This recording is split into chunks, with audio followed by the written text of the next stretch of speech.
ہمارے علاقے میں جب کوئی آدمی مر جاتا ہے تو میت کی قبر میں دفن کرتے وقت مولوی صاحب ایک لمبا کاغذ پر قرآن لکھ کے میت کے کفن کے اندر رکھتے ہیں کہ یہ عہد نامہ، یہ بالکل بدعت ہے، بالکل ناجائز ہے۔ کسی پیغمبر سے، کسی صحابی سے، کسی تابعی سے یہ بات ثابت نہیں ہے۔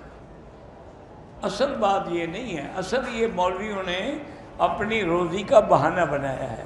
وہ لکھ کے دے گا تو کچھ تو تم دو گے نا، ایسے مفت تو تم بھی نہیں دیتے انہیں۔ مقتدی پہلی رکعت میں اگر امام کے پیچھے ہے تو بس اللہ اکبر کر کے وہ کھڑا رہے، کچھ بھی نہیں پڑھے، صرف پھر جب رکوع میں جائے گا تو تسبیحات پڑھے گا، پھر جب کھڑا ہوگا تو اس وقت بھی جب امام کہے گا سمع اللہ لمن حمدہ تو یہ کہے گا ربنا لک الحمد حمدا کثیرا طیبا مبارکا کما یحب ربنا ویرضی، نہ آئے تو رب سمع اللہ ربنا لک الحمد، اتنا ہی کافی ہے۔ پھر سجدے میں جائے گا تسبیحات پڑھے گا سبحان ربی الاعلیٰ، بس۔ اگر اکیلے ہوگا تو اللہ اکبر کے بعد سبحانک اللہم پڑھے گا، پھر اس کے بعد اعوذ باللہ من الشیطان الرجیم بسم اللہ الرحمن الرحیم، پھر فاتحہ پڑھے گا۔ بیٹے کا نام عزازیل تو نہیں رکھ سکتے، وہ شیطان کا نام ہے۔ اگر شوق بھی ہے تو اسرائیل رکھ لو، لگتا کہ لوگوں کے روح قبض کرے گا۔ کیا ہے، زمین پہ نام ختم ہو گئے، ہم آسمانوں پہ چلے گئے ہو، کیا بس لوگوں کے نام ہیں، کوئی جبرائیل، کوئی میکائیل، کوئی اسرائیل، کیا ہے۔ ایک آدمی مرزا ہے، اس کی ذات، عورت کی ذات جو ہے وہ کوئی اور ہے، شادی کے بعد کیا پکاری، شادی عورت کی ذات جو ہے وہ وہی رہے گی، مرد کی وہی رہے گی، یہ تھوڑا شادی کرنے سے ذات بدل جاتی ہے، شادی کرنے سے کوئی ذات نہیں بدل جاتی۔ ساری زندگی عائشہ بنت صدیق کی کہلائی ہے، نماز باقاعدگی سے پڑھتا ہوں، تلاوت بھی کرتا ہوں، لیکن مجھ سے ایک گناہ ہے کہ میں اپنی شہوت ہاتھ سے مٹاتا ہوں، توبہ کرو، یہ بہت بڑا گناہ ہے۔ اچھا، اور اس سے زندگی بھی برباد ہوتی ہے اور آخرت بھی برباد ہوتی ہے۔ علاج یہ ہے کہ اللہ والوں کی صحبت میں رہو، اکیلے کبھی نہ رہو۔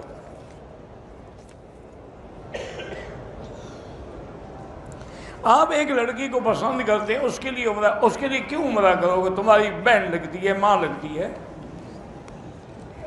پسند کرنے سے تمہیں عمرے کا کیا شوق ہو گیا؟ یعنی آج کل عمرہ لوگ اپنی معشوق کے لیے کرتے ہیں، انا للہ و انا الیہ راجعون، لا حول ولا قوت۔ تمہیں خدا کے کعبے میں آ کے یہ ڈر بھی نہیں آتا کہ میں کس کے لیے نیت کر رہا ہوں؟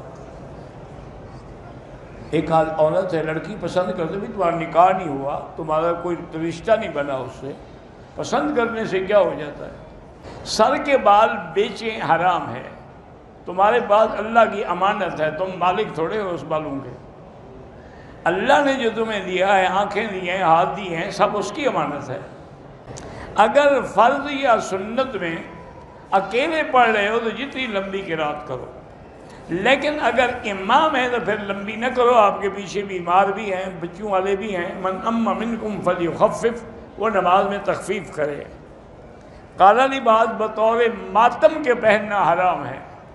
ایک ایسی عورت ہے جس سے خاوند کو نہ عزت ملے نہ سکون ملے، طلاق دے دے۔ باغات خشک ہونے کی خاطر، یعنی باغ سوکھ گئے، بجلی کا کنیکشن کے بغیر ٹرانسفر بیچنا چاہتا ہے، خرید سکتے ہیں، ٹھیک ہے، اب اس کے لیے بیکار ہے نا، باغ خشک ہو گئے، ختم ہو گئے، پانی آیا نہیں، تو اب وہ ٹرانسفر میں رکھ کے کیا کرے گا؟ اس لیے بہتر ہے کہ وہ بیچ رہا ہے۔ فرض نماز کے بعد اگر امام دعا کرے آپ آمین کہہ سکتے ہیں، اور علیحدہ علیحدہ بھی دعا مانگ سکتے ہیں۔ ذاتی گھر مل جائے دعا کرو، اللہ جنت کا گھر دے ہم سب کو، دنیا کا گھر مل گیا تو کیا ہے اور نہ ملا تو کیا ہے۔ بہرحال وظیفے کے لیے استغفار پڑھو۔ اپنے لیے ہم اپنی تصویریں جمع کر کے البم بنا سکتے ہیں، بالکل حرام ہے۔ میت کو غسل دینے کے بعد تو نہیں ہے سرانے، لیکن دفن کرنے کے بعد سرانے کھڑے ہو کے آیت الکرسی اور اواخر جو ہے سورت بقرہ وہ پڑھ سکتے ہیں۔ عورت جب حیض سے پاک ہو جائے تو غسل سے پہلے وہ اللہ کا ذکر کر سکتی ہے، لا الہ الا اللہ پڑھ سکتی ہے، درود شریف پڑھ سکتی ہے حیض میں۔ جب غسل کر کے پاک ہو گئی پھر جو مرضی ہے پڑھے۔ مودودی گروپ کے کچھ لوگ ہیں بھئی، ان کے پیچھے بھی نماز ہوتی ہے، مسلمان ہیں، اگر کسی مسئلے میں مودودی صاحب مرحوم سے غلطیاں ہوئی ہیں تو اللہ معاف کرے۔ اب یہ تو نہیں نعوذ باللہ وہ کافر ہو گئے تھے۔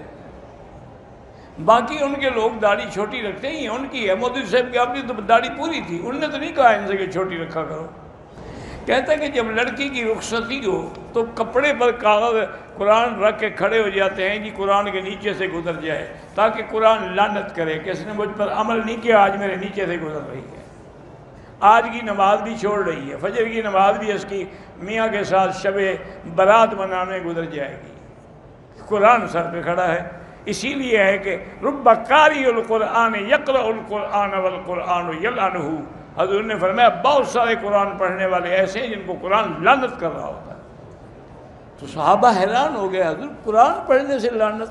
آپ نے فرمایا قرآن نے کہا ہے لعنت اللہ علی الکاذبین، جھوٹے پہ لعنت۔ نے کہا ہاں، کہ اب جھوٹ بولو گے تو لعنت آ رہی ہے تم پر کہ نہیں آ رہی؟ ایک رواج ہے، بن گیا ہے، بس انا للہ و انا الیہ۔ اگر ہم جدے جائیں کسی کو ملنے تو احرام وہاں سے باندھنا ضروری نہیں ہے۔ گھر پر ایک رشتہ دار نے قبضہ کیا ہوا ہے ناجائز، 2 رکعت نماز پڑھ کے اللہ سے دعا مانگا کرو، اللہ آپ کی مدد کرے۔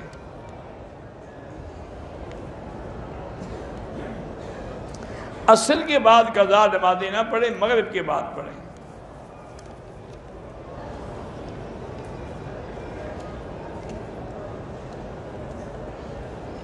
پتہ نہیں آپ نے کیا لکھا ہے انگریزی میں، اس کا مجھے پتہ نہیں۔ باقی اولاد کے لیے اللہ جو بھی لا ولد ہیں سب کو صاحب اولاد بنا۔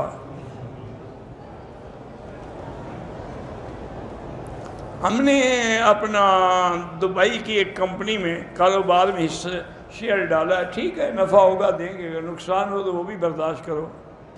آب زمزم کو یہاں سے لوگوں کو پلانے کے لیے لے جا سکتے ہیں، ہاں لے جا سکتے ہیں، اچھی بات ہوئی۔ ہمارے ایک دوست تھے اقبال زمزم، کراچی والے، ان کا تخلص تھا زمزم، وہ فوت ہو گئے، دعا کریں اللہ مغفرت فرمائے۔ طواف کے دوران نظر پاؤں قدم میں رکھیں۔